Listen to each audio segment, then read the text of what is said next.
Welcome back to today recipe. இது வரைக்கும் நம்ம சேனலில் அதிகமான ரெசிபிலாம் பார்த்துருப்பீங்க. இன்றைக்கான ரெசிபியை நம்ம பார்க்குறதுக்கு முன்னாடி டுடே ரெசிபி சேனலை சப்ஸ்கிரைப் பண்ணாதவங்க சப்ஸ்கிரைப் பண்ணிடுங்க. பக்கத்தில் இருக்கிற பெல் பட்டனை கிளிக் பண்ணிக்கோங்க. அப்போ தான் நாங்கள் போடுற வீடியோஸ் உங்களுக்கு ஒவ்வொன்றும் உடனுக்குடன் வரும். வாங்க ஃப்ரெண்ட்ஸ், வீடியோக்குள்ளே போகலாம். அஸ்ஸலாமு அலைக்கும். இன்றைக்கி நம்ம இந்த வீடியோவில் என்ன பார்க்க போகிறோம்னா, மட்டன் பிரியாணி எப்படி செய்கிறதுங்கிறத பார்க்க போகிறோம். பிரியாணினாலே எல்லாருமே ரொம்பவே விரும்பி சாப்பிடுவாங்க. அதுவும் மட்டன் பிரியாணினா சொல்லவா வேணும். ரொம்ப டேஸ்ட்டான முறையில் மட்டன் பிரியாணி எப்படி செய்கிறதுங்கிறத பார்க்கலாம். இப்போ இதற்கு என்ன தேவைங்கிறத நான் சொல்லிடுறேன். நான் 1 கிலோவுக்கு தேவையான மெஷர்மெண்ட்டு இப்போ நான் சொல்லியிருக்கிறேன். நான் மீடியம் சைஸ் பெரிய வெங்காயம் ஒரு 6லேருந்து 8 வரைக்கும் எடுத்துருக்கிறேன். பெரிய சைஸ் பெரிய வெங்காயமாக இருந்துச்சுன்னா நீங்கள் ஒரு 4 எடுத்துக்கோங்க. நெக்ஸ்ட்டு நான் இஞ்சி எடுத்துருக்கிறேன், பூண்டு எடுத்துருக்கிறேன். இஞ்சி பூண்டு வந்து ரெண்டுமே சேர்த்து 150 கிராம் போதும். ஒரு 5-6 பச்சை மிளகாய், சின்ன வெங்காயம் வந்து ஒரு 250 கிராம் எடுத்துருக்கிறேன். மல்லித்தலையும் புதினா தலையும் ஒரு கைப்பிடி அளவுக்கு எடுத்துருக்கிறேன். 4 லெமன் எடுத்துருக்கிறேன். வெறும் 2 தக்காளி தான் எடுத்துருக்கிறேன். அப்புறம் தாளிக்கிறதுக்கு பட்டை, ஏலக்காய், கிராம்பு. பட்டை வந்து ஒரு 4-5 துண்டு எடுத்துக்கலாம். ஏலக்காய் வந்து ஒரு 5-6 எடுத்துக்கலாம். கிராம்பு வந்து ஒரு 5-6 எடுத்துக்கலாம். இதில் பட்டையும் ஏலக்காயும் கிராம்பும் பாதி வந்து நம்ம இஞ்சி பூண்டு அரைக்கும் பொழுதே நம்ம அதில் போட்டு அரைக்க போகிறோம். தயிர் ஒரு 1/2 லிட்டர் அளவுக்கு எடுத்துருக்கிறேன். உங்களுக்கு தயிர் ரொம்பவும் புளிப்பாக இருந்துச்சுன்னா நீங்கள் 250 கூட எடுத்துக்கோங்க, 250 மில்லி கூட எடுத்துக்கோங்க. நான் இன்றைக்கி வந்து புளிப்பு இல்லாத தயிர் தான் எடுத்துருக்கிறேன். ரொம்பவும் புளிப்பாக இருந்துச்சுன்னா அப்புறம் நமக்கு வந்து பிரியாணி வந்து ரொம்ப புளிப்பாக போயிடும். நெக்ஸ்ட்டு மிக்ஸி ஜார் எடுத்துக்கலாம். மிக்ஸி ஜார் எடுத்ததுக்கு பின்னாடி நம்ம அதில் இஞ்சி, பூண்டு, பட்டை, ஏலக்காய், கிராம்பு இதை எல்லாத்தையுமே இப்போ நான் வந்து போட்டு நல்லா நைஸாக அரைச்சிக்க போகிறேன். பட்டை ஏலக்காய் வந்து நம்ம பாதி வந்து இதில் போட்டுடலாம் அரைக்கிறதுக்கு, மீதி பாதி வந்து நம்ம தாளிக்கிறதுக்கு எடுத்துக்கலாம். அப்போ நம்ம இஞ்சி பூண்டோட நம்ம சேர்த்து அரைக்கும் பொழுது நல்ல ஒரு ஃப்ளேவர் கிடைக்கும். நம்ம கரம் மசாலாலாம் இதற்காக நம்ம தனியாலாம் பிரியாணி மசாலாலாம் எதுவுமே நம்ம போட தேவையில்லை இந்த பிரியாணிக்கு. இப்போ இஞ்சி பூண்டுலாம் நல்லா நைஸாக அரைச்சிக்கலாம். நல்லா நைஸாக அரைச்சதுக்கு பின்னாடி அதுலேயே நான் சின்ன வெங்காயத்தை வந்து போட்டு நல்ல ஒரு பல்ஸ் மோடில் நான் அரைச்சிக்க போகிறேன். சின்ன வெங்காயம் போட்டு நம்ம ரொம்ப நைஸாக அரைக்கணுங்கிற அவசியம் இல்லை. இப்போ நம்ம அரைக்க வேண்டியது எல்லா பொருளையும் நம்ம நல்லா நைஸாக அரைச்சிக்கலாம். அரைச்சதுக்கு பின்னாடி நெக்ஸ்ட்டு நம்ம பிரியாணி செய்ய ஸ்டார்ட் பண்ணுற நேரத்தில் நம்ம வந்து அரிசி ஊற வச்சா போதும். இப்போ இதில் வந்து நான் 1 கிலோ அரிசி வந்து நான் இப்போ ஊற வைக்க போகிறேன். பாஸ்மதி அரிசி எடுத்துருக்கிறேன். உங்களுக்கு வேணும்னா நீங்கள் ஜீரக சம்பா கூட எடுத்துக்கோங்க. இப்போ இது வந்து ஒரு 1/2 மணி நேரம் ஊற வச்சா போதும். ரொம்ப அதிக நேரம்லாம் ஊற வைக்கணுங்கிற அவசியம் இல்லை. ரொம்ப நேரம் ஊறுச்சுன்னா நம்ம பிரியாணி வந்து மிக்ஸ் பண்ணும்பொழுது சீக்கிரம் வந்து உடைய ஆரம்பிச்சிடும். ஃபஸ்ட்டு நான் ஒரு பெரிய பாத்திரத்தை அடுப்பில் நான் வச்சுக்க போகிறேன். நல்ல ஒரு அகலமான பாத்திரமாக எடுத்துக்கோங்க. அலுமினிய பாத்திரமாக எடுத்துக்கோங்க. ஒரு டவரா மாதிரி எடுத்துக்கோங்க. ஏன்னா நம்ம பிரியாணி செய்யும் பொழுது இந்த மாதிரி நம்ம அகலமான பாத்திரத்தில் நம்ம செய்யும் பொழுது தான் அடி பிடிக்காது. நல்லா நமக்கு வந்து மிக்ஸ் பண்ணும் பொழுது நல்லா நமக்கு ஈஸியாகவும் இருக்கும். 1 கிலோவுக்கு நான் ஒரு 200 மில்லி ஸ்டார்டிங்கில் வந்து நான் ஆயில் ஊற்றுறேன். நல்லா ஆயில் வந்து காஞ்சிருச்சு. காஞ்சதுக்கு பின்னாடி பட்டை, ஏலக்காய், கிராம்பு நம்ம எடுத்து வச்சதை நம்ம இதில் ஆட் பண்ணிடலாம். பட்டை ஏலக்காய்லாம் நல்லா பொரிஞ்சிருச்சு. பொரிஞ்சதுக்கு பின்னாடி நம்ம வெங்காயத்தை வந்து இந்த மாதிரி நல்ல ஸ்லைஸாக நம்ம கட் பண்ணி வச்சுக்கணும். கட் பண்ணி வச்சது வெங்காயத்தை வந்து நம்ம இதில் ஆட் பண்ண போகிறோம். நான் இன்றைக்கி 300 கிராம் தான் பெரிய வெங்காயம் எடுத்துருக்கிறேன். நல்லா நைஸாக வந்து கட் பண்ணி நம்ம போட்டோம்னா சீக்கிரம் நமக்கு வந்து வதங்கிடும் பிரியாணியில்.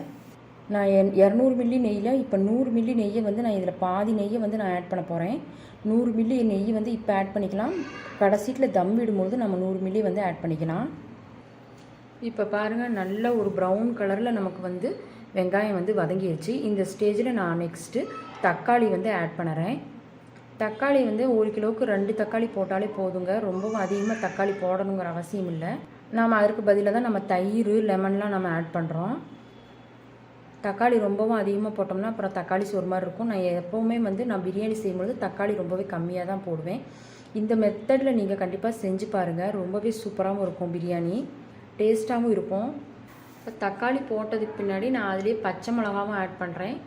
பச்சை மிளகா ஆட் பண்ணதுக்கு பின்னாடி நல்லா மிக்ஸ் பண்ணி விடுங்க. மிக்ஸ் பண்ணதுக்கு பின்னாடி நான் இதில் 1 டேபிள் ஸ்பூன் அளவுக்கு இப்போதைக்கு இந்த வெங்காயம் தக்காளி நல்லா வதங்கணுன்றதுக்காக நான் உப்பு வந்து ஆட் பண்ணுறேன். நான் ஸ்டார்டிங்லேயே வெங்காயம் போடும்போது உப்பு போடுவேன் எப்போவுமே. நீங்களும் அதே மாதிரி போட்டுக்கோங்க. அப்போ தான் நமக்கு வந்து சீக்கிரம் வந்து வெங்காயம் தக்காளியில் சீக்கிரம் வதங்கும்.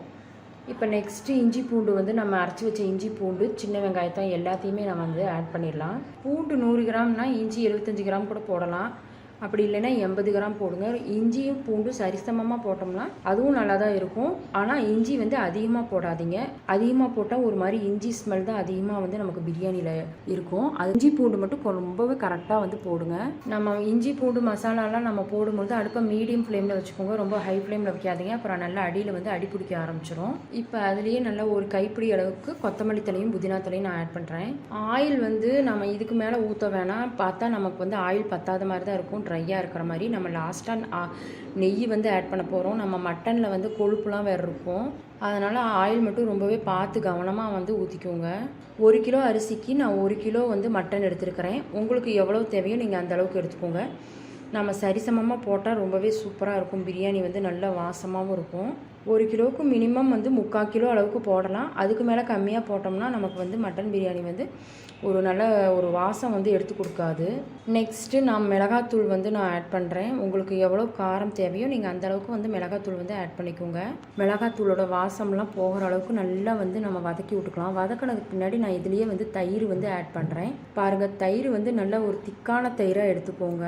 அடுப்பை வந்து நம்ம ரொம்பவே சிம்மில் வைக்கணும். பாருங்கள், நான் சிம்மில் வைக்கும்பொழுது லைட்டாக வந்து அடியில் பிடிச்சிக்கிட்டு இருக்குது. இப்போ தயிர் வந்து ஊற்றினதுக்கு பின்னாடி நல்லா வந்து மிக்ஸ் பண்ணி விடுங்க. இப்போ இந்த ஸ்டேஜில் நான் ஒரு 2 டேபிள் ஸ்பூன் அளவுக்கு நெய் வந்து ஆட் பண்ணுறேன். ஏன்னா நமக்கு வந்து லைட்டாக வந்து அடியில் வந்து பிடிக்கிற மாதிரி இருந்துச்சு, அதுக்காக நான் நெய் வந்து ஆட் பண்ணுறேன். இப்போ நம்ம போட்ட மசாலாலாம் நல்லா வதங்கிடுச்சு. பாரு, எண்ணெயெலாம் நல்லா வந்து பிரிஞ்சு வந்து மேலே வந்துருச்சு. இப்போ இந்த ஸ்டேஜில் நான் மட்டன் வந்து ஆட் பண்ணுறேன். ஒரு சிலர் வந்து மட்டனை தனியாக வேக வச்சு செய்வாங்க. இன்றைக்கி நான் இதுலேயே வந்து நான் வந்து செய்ய போகிறேன். அந்த மாதிரி நம்ம வேக வச்சு செய்யும்போது அதுவும் நல்லாயிருக்கும். ஆனால் அதில் உப்பு காரம்லாம் கொஞ்சம் பிடிக்காது. இந்த மாதிரி நம்ம பிரியாணி மசாலாலேயே நம்ம மட்டன் வந்து ஆட் பண்ணும்பொழுது நல்ல உப்பு காரம்லாம் நல்லா வந்து பிடிச்சிருக்கும், நல்லா மிக்ஸும் ஆகிருக்கும். மட்டன் போட்டதுக்கு பின்னாடி நல்லா மிக்ஸ் பண்ணி விடுங்க. இந்த பிரியாணிக்கு தேவையான தண்ணி வந்து நம்ம இப்போ ஆட் பண்ணிடலாம். 1 கிலோ வந்து அரிசிக்கு வந்து 4 கப்பு அரிசி வரும். நான் அந்த 4 கப்பில் 1 கப்புக்கு வந்து 1.5 கப்பு வச்சா போதும். நீங்கள் 2 கப்பு வைக்காதீங்க. 2 கப்பு வச்சிங்கன்னா கண்டிப்பாக குழஞ்சிரும் பிரியாணி. 1 கப்பு அரிசிக்கு 1.5 கப்பு தான் தண்ணி மெஷர்மெண்ட்டு, சரியான மெஷர்மெண்ட்டு. பாஸ்மதியாக இருந்தாலும் சரி, ஜீரக சம்பாவாக இருந்தாலும் சரி, ரெண்டுக்குமே ஒரே அளவு தாங்க. இப்போ எனக்கு வந்து நல்லா வந்து கறி வெந்துருச்சு. இடையில ஒரு 2 தடவை வந்து நீங்கள் கறி வந்து வெந்துருச்சான்னு வந்து செக் பண்ணி பார்த்துட்டு அரிசி போடுங்க. அப்படியே அரிசி போடுறாதீங்க. இந்த ஸ்டேஜில் தான் ரொம்பவே கவனமாக இருக்கணும். கறி வெந்ததுக்கு பின்னாடி தான் கண்டிப்பாக அரிசி போடணும். ஏன்னா அரிசி போட்டதுமே நமக்கு வந்து பிரியாணி வந்து ரெடி ஆயிரும். ஒரு சிலர் இந்த மாதிரி ஸ்டேஜில் தான் நிறையா பேர் தப்பு பண்ணுவாங்க. இதுதான் நமக்கு வந்து பிரியாணிலேயும் ரொம்பவே முக்கியமான ஸ்டேஜ். அப்படி நீங்கள் வந்து நியூவாக வந்து செய்கிறவங்களா இருந்தால் நீங்கள் குக்கரில் வந்து கறி வந்து நல்லா விசில் விட்டு கூட நீங்கள் அதில் ஆட் பண்ணிக்கோங்க. அரிசி போடும்பொழுது நல்லா வந்து தண்ணியெலாம் வடித்து போடுங்க. தண்ணியோடு போட்டுறாதீங்க. அப்புறம் நம்ம போட்ட வந்து தண்ணியோட எச்சாயிடுச்சுன்னா நமக்கு வந்து பிரியாணி வந்து ரொம்பவே குழஞ்ச மாதிரி ஆகிடும். அரிசி போட்டலாம். அரிசி போட்டதுக்கு பின்னாடி நல்லா ஒரு மிக்ஸ் பண்ணி விடுங்க.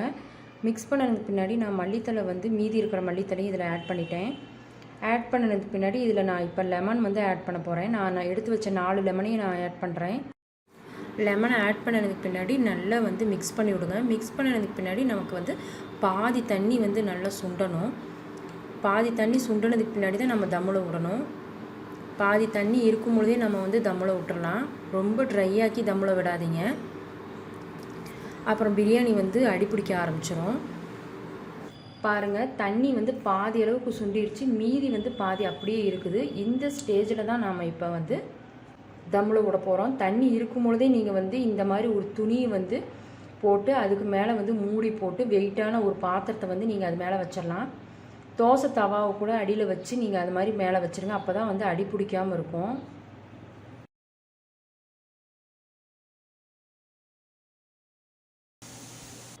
நான் கிட்டத்தட்ட 20 நிமிஷம் தம்மில் விட்டேன். பாருங்கள், ரொம்பவே சூப்பராக உதிரி உதிரியாக நம்மளுடைய மட்டன் பிரியாணி எவ்வளோ அழகாக ரெடி ஆகிடுச்சு பாருங்கள்.